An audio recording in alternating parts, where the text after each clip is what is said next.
जानने की उत्कंठा, सीखने की प्रवृत्ति, अनजान के प्रति जिज्ञासा प्रत्येक मनुष्य में होती है। हम सभी उन चीजों के बारे में जानना चाहते हैं जिनसे हमारा संपर्क होता है। जैसे इस वीडियो में क्या है, यही जानने के लिए तो हम इसे देख रहे हैं। जानना हम इसलिए चाहते हैं कि यही हमारा स्वभाव है। मनुष्य सोचने वाला प्राणी है, इसलिए किसी भी अनजानी चीज के बारे में वह सोचता है और उसे जानना चाहता है। जानने का अर्थ है ज्ञान प्राप्त करना, अतः मनुष्य के ज्ञान की उत्पत्ति का यही स्रोत है। जानने की उत्कंठा मानव स्वभाव का एक अभिन्न हिस्सा है।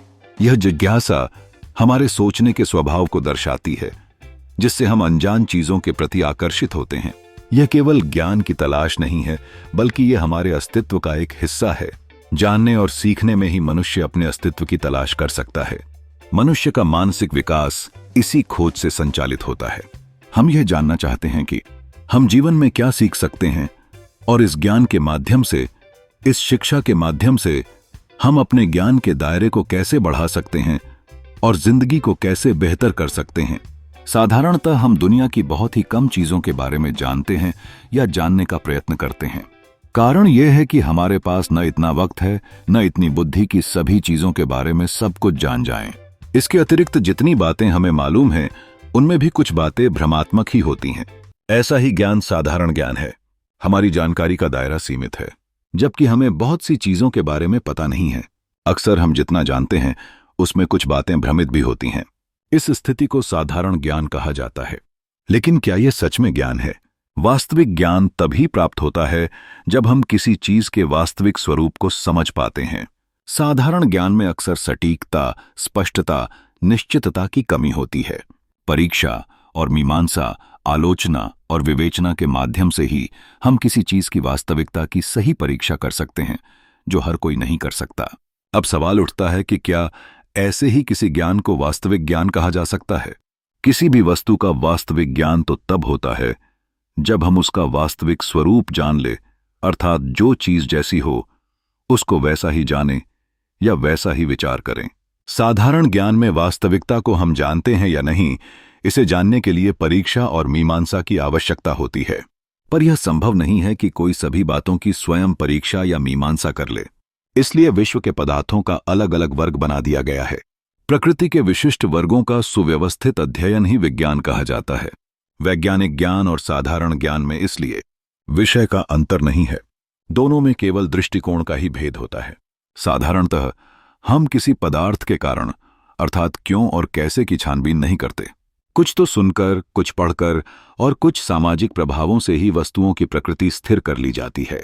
वैज्ञानिक रीति इससे अलग होती है। पहले तो विवेच्य विषय का, अर्थात जिसका अन्वेषण करना है, निश्चय कर लिया जाता है। फिर एक निश्चित तरीके से उस विषय का अध्ययन किया जाता है। अतः भिन्न वर्गों के लिए भिन्न विज्ञान है। पर ऐसे ज्ञान से भी हमारी जिज्ञासा पूर्ण रूपेण शांत नहीं होती। हमारा जानना यहां भी पूरा नहीं होता। अतः विज्ञान एक व्यवस्थित अध्ययन है जो प्रकृति के विभिन्न वर्गों का गहन अध्ययन करता है। विज्ञान के माध्यम से हम विषयों की प्रकृति को गहराई से समझते हैं। लेकिन क्या विज्ञान से हमारी जिज्ञासा पूरी होती है? एक कुर्सी के विभिन्न हिस्सों का अध्ययन करने से हमें पूरी कुर्सी का वास्तविक स्वरूप नहीं मिलता। इसलिए हमें विश्व को उसकी संपूर्णता में जानने की जिज्ञासा है। यह जानने की चाहत ही दर्शन या फिलॉसफी के रूप में उभरती है। वास्तविक जानना तो उसे कहेंगे जिसे जानकर फिर कुछ जानना बाकी न रहे। विश्व के वर्गों का अलग अलग अध्ययन करने से विश्व का उसकी संपूर्णता में हमें ज्ञान नहीं होता। किसी कुर्सी के अलग अलग अंगों को देखकर संपूर्ण कुर्सी का वास्तविक रूप हमें ज्ञात नहीं होता। अतः विश्व को उसकी समग्रता या संपूर्णता में जानने की उत्कंठा होती है। विश्व को उसकी संपूर्णता में जानने की जो मानसिक चेष्टा की जाती है, उसे ही दर्शन या फिलॉसफी कहा जाता है। मनुष्य चाहे पश्चिम का हो या पूरब का, वह मनुष्य ही है। मनुष्य होने के नाते सोचना उसकी स्वाभाविक क्रिया है। अतः अपनी संस्कृति, देशकाल, परिस्थितियों, विचारकों के अनुसार प्रत्येक देश का अपना दर्शन होता है। दृष्टिकोण में अंतर भले ही हो, पर किसी भी देश के दर्शन की उत्पत्ति जिज्ञासा की शांति के लिए ही होती है। भारतीय दर्शन का भी प्रारंभ ऐसे ही हुआ है। हमारे वैदिक काल के दर्शन का भी, जिससे अन्य शाखाएं फूटी हैं, स्रोत मानव जिज्ञासा ही है। अतः दार्शनिक ज्ञान की भी उत्पत्ति साधारण और वैज्ञानिक ज्ञान की भांति मनुष्य की जिज्ञासा से ही होती है। दर्शन में हम विश्व को उसकी संपूर्णता में जानने का मानसिक प्रयत्न करते हैं।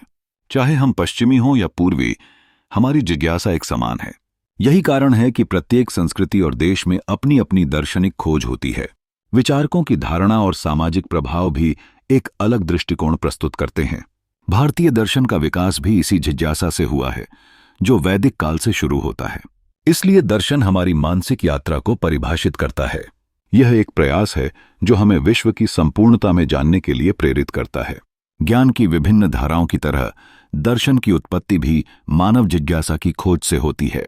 हम सब अलग अलग दृष्टिकोण से संसार को पहचानने की कोशिश कर रहे हैं और यही हमारे लिए ज्ञान की खोज का मार्ग है।